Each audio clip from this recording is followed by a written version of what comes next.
안녕하십니까. 로마가 이제 그리스한테 많이 배웠죠. 많이 배웠는데 또 많이 컸어. 많이 컸어. 그래서 어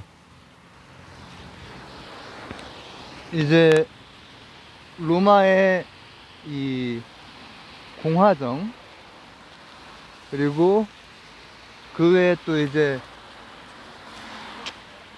법 법제정, 또 토지개혁, 이게 리키니우스법, 포르텐시우스법, 이런 것들이 이제 평민 참여이기도 하지만은 또 토지 개혁이기도 하단 말이에요. 그러니까 부채 탕감, 그리고 뭐라고 하면 좋을까? 뭐 일시적으로 실력 있는 사람들, 사실 무역하던 사람들이나 상공업자들이나 이런 사람들이 정치에 참여했던 그리스에 비해서는 이 조금 더 현실적인 그 질서에 있어서 보편성, 이런 것들을 획득해 나가요.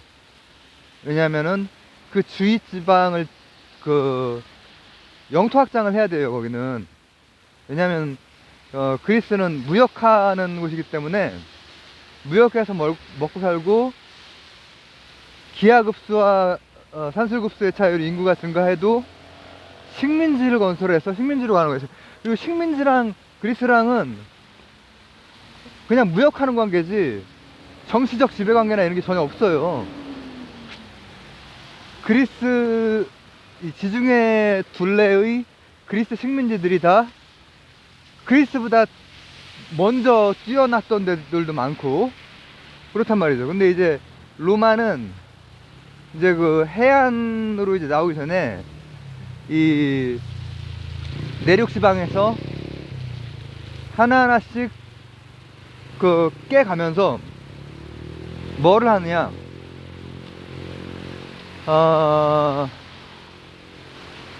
시민권을 줘요.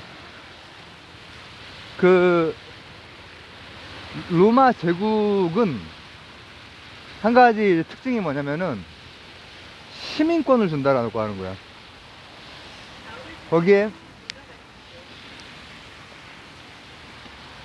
이 로마 제국으로 편입되는 곳에 시민권을 줘. 빛 때문에 좀 이게 뭐가 좀 어려 있네. 닦아. 이거 뭐야? 이상한데? 시민권을 줘. 그러니까 거기 사람들은 일단은 뭐 시민권 받고, 그리고 토지 개혁이 이미 일어났기 때문에 토지에서도 뭐 보상받고 하면은 뭐 그럭저럭 괜찮아. 로마 제국에 편입이 되는 것이. 그리고 길, 도로, 특히 이제 아주 주 도로가 되는 곳은 엄청나게 이 긴 도로에 모듈화된 블럭들로 길을 만들죠. 이거 너무 많이 오네, 비가. 우산, 가방을 다른 거를 좀 한번 바꾸면서 보겠다 우산을 넣어가지고 대신 후드를 입고 나와서 다행입니다. 안쪽에 후드를 삼촌의 그 패션 후드 이걸 입었는데, 지퍼 있는 거, 집업, 책이 안 젖어야 되는데 비닐로 책을 좀, 이 안에 책이 있거든요. 근데 자, 그러면은 이제 로마는 그리스와는 다르게 기하급수적으로 늘어나는 인구가 바깥으로 나갈 때 영토를 획득해 나갈 수밖에 없어요. 그리고 편입되는 곳에는 이미 토지 개혁이 되어서 상하선이 정해졌기 때문에 일단 그 시기까지는 그게 나름 잘 굴러갔기 때문에 걔네들도 제국으로 편입이 되고, 그리고 시민권을 준다라고 하는 것이 그리스, 스파르타, 다른 폴리스들과는 많이 다른, 물이 들어갔나? 많이 다른 모습이죠. 그러니까 이제 그 로마가 어떤 면으로는 정치적으로는 굉장히 현대까지 서구에 이어져 오는 모태가 된다고 볼 수 있죠. 거기는 정치적인 성격이 강해. 자, 다시 정해 볼게요. 그리스는 경제적인 성격이 강해. 그러니까 무역해. 식민지가 막 무슨 당하는 식민지가 제국주의의 식민지가 아니에요. 근데 로마는 정치적으로는 그래도 어느 정도 결속력을 가지고 대신 시민권을 줘. 공화 정식이. 그래서 이제 쭉쭉 뻗어나가기 시작을 해요. 근데 여기에서 하나 좀 비교를 한번 해봅시다. 같은 시기에 한참 운명권에서는 진한제국, 진나라, 한나라 이런 제국이 있었죠. 거기는 그리스랑 로마 중에서 당연히 로마 쪽에 가깝겠죠. 뭐 경제적으로 무역하고 식민지들 따로따로 먹고 살고 정치적으로 통일 안 되고 이런 게 아니라 정치적으로도 통일되고 경제적으로도 중앙 집권을 이제 하려고 노력을 했죠. 호족이 이제 판치긴 했지만은. 근데 거기는 정복해서 이제 진한 제국이 되고 나서 황제권이 굉장히 세고 다 뭐 이 한참 운명권의 기본적인 그 사상이 이제 국가가 이 영토를 소유하는, 기본적으로는 실제로는 다 땅 주인들이 이제 생기고 하지만은 그런 사상이 있단 말이죠. 왕토 사상. 근데 로마는 그런 거 없어. 그리고 그거보다 더 본질적인 차이는 뭐냐면은 한 제국이면 그 한 제국은 정말 단일해요. 근데 로마 제국은 편입된 시민권을 얻은 그 각 지방이 내치는 다 지들이 하는 거야. 내치는. 그리고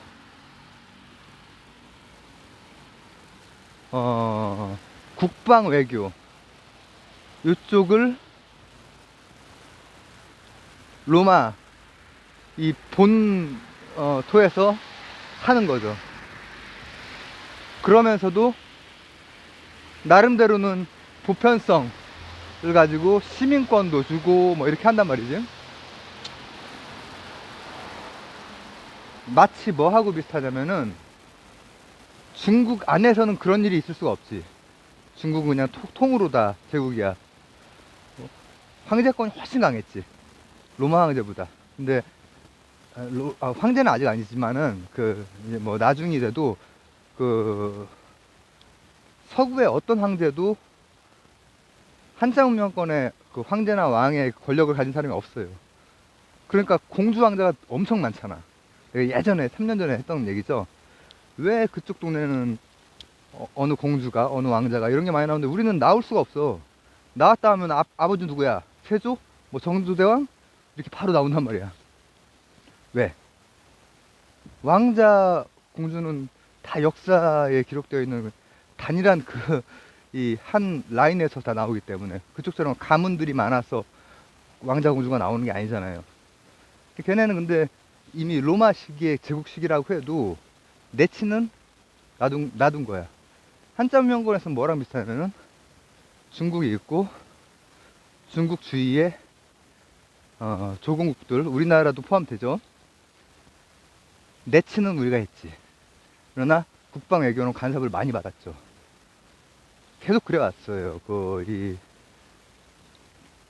김춘추가 이제 신라 때부터 해서 연호를 받아쓰고 하면서부터는 전적으로 뭐 이렇게 뭐라고 합니까, 조건국으로 전적으로 이렇게 된 건 아니고 이제 실리적으로 했다고 얘기는 하죠. 얘기는 하는데 영향력이 늘 있어 왔던 건 사실이란 말이죠. 어떻게 보면은 지금의 지금 제국들의 그 질서도 그런 거지. 국방 외교적으로 우리가 늘 좀 눈치를 봐야 되잖아. 내치를 하더라도. 근데 이게 한 나라, 한 제국과 로마 제국, 한 나라와 로마 봤을 때는 한 나라는 제국주의 시대, 그냥 제국과 제국주의도 다른데 제국주의 시대에 마치 영국 같아요. 그러니까는 그 제국에 포함되는 건 자기 땅이고 거기에서 모든 권력을 하는 것이고, 로마는 마치 미국 같아. 그래서 제국주의 시대처럼 할 수 없으니까 이제 각각 내치하고, 근데 이제 뒤에서 다 이제 금융이 됐건 외교가 됐건 손 쓰는 거, 그걸 로마가 이제 한 거야. 굉장히 어떻게 보면 전통이죠, 전통. 오래된 전통이야. 근데 그렇게 이제 육지 쪽을 이제 먹어 들어가다가 지중해를 지배를 해야 되거든, 그쪽 동네는. 근데 지중해, 그때 당시에 지중해를 늘 지배했던 것은 뭐 순서가 어떻게 되죠? 오리엔트, 그 다음 그리스의 식민지들, 그리고 특히 페니키아, 이 식민지들도, 페니키아의 식민지들은 본국인 페니키아가 망하는데 식민지가 더 강해져. 카르타고죠, 카르타고. 다 그리스의 식민지들인데, 그리스의 식민지들 중에, 뭐 그리스의 식민지라고 볼 수는 없겠다. 카르타고 같은 경우에는 그래도 페니키아 쪽 영향이 있으니까. 그러나 이제 동부와 서부를 양분하고 있었다고 볼 수 있어. 그리스 쪽이 동부를 지중해, 그리고 카르타고가 서부를, 카르타고가 이제 아프리카 쪽에 있잖아. 그러니까 요 서부뿐 아니라 이런 아프리카 중부 정도까지도 막 이렇게 내려갔단 말이에요. 원래 이제 무역하고 이러는데, 무역권, 해상, 이제 제해권을 잡으려고 로마랑 붙게 되는 게 바로, 그때 당시에는 그리스는 뛰어넘었어. 그리스는 뛰어넘었고 카르타고와 이제 붙을 채비를 하는 거예요. 근데 그래서 이제 역사책에 로마가 성장하고 또 공화정, 법률, 토지개혁, 도로망 정비, 그래서 내륙 지방을 다지고 그다음 카르타고랑 붙는다, 이렇게 하는 그 카르타고가 바로 페니키아의 식민지였던 카르타고인 것이고, 페니키아는 이미 망했잖아요. 알파벳이라고 하는 그것만 남겨주고 이미 망했는데, 카르타고는 무역으로 되게 잘 나갔어요. 무역으로 잘 나가고 해상 제해권도 지중해의 서부 쪽은 잡고 있었고,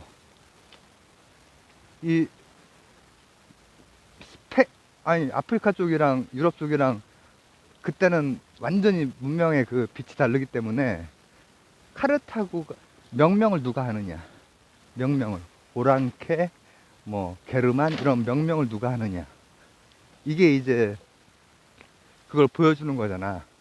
누가 더 우위에 있었느냐. 에스파냐가 바로 카르타고에서 부르단 말이야. 이 정도면 아시겠죠? 유럽의 이베리아 반도를 카르타고가 이제 서지중해나 아니면 아프리카 이 부분을 무역을 장악하면서, 거기도 무역이지. 거기도 막 제국 이런 건 아니야. 로마가 제국이고. 무역을 장악하면서 명명을 하는 거야. 아, 저기는 히스파니아라고 부르는 거야. 아주 먼, 뭐라고 합니까?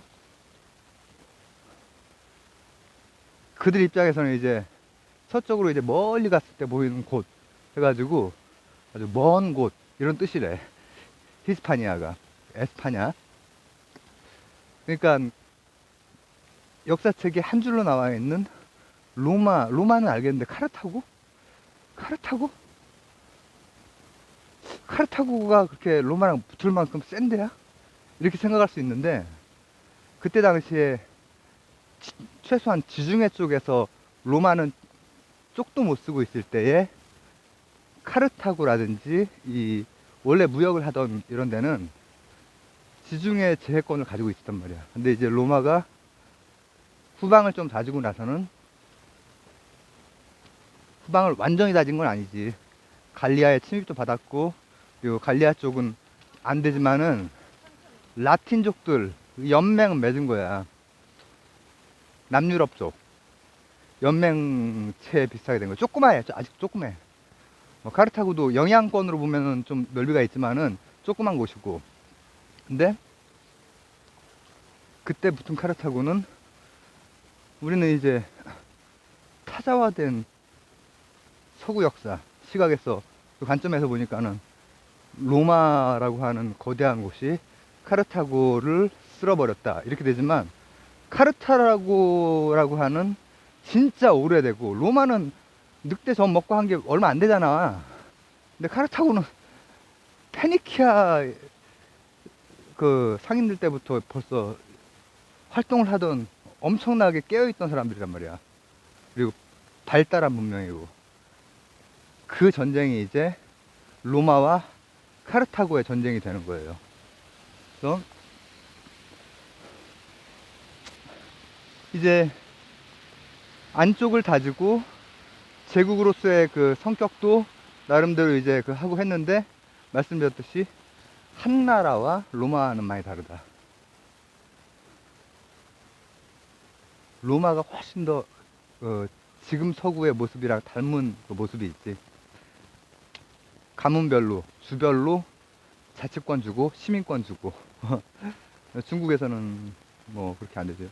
지금 오늘 뉴스 보니까는 봉쇄 이런 그 정책 때문에 뭐 이제 시진핑에 대한 그 저희가 구호까지 나오고, 뭐 중국에서 그러기 힘들 텐데 그렇게 됐던데, 중국은 한나라 때도 성격이 달랐단 말이야. 완전 중앙 집권적이야. 그 두 차이와, 그리고 카르타고가 약체가 아니었다라는 거. 좀 이따 가나전을 봐야 되는데, 가나도 약체가 아니잖아 지금. 그러니까는 잘 해야 될 텐데 이상입니다.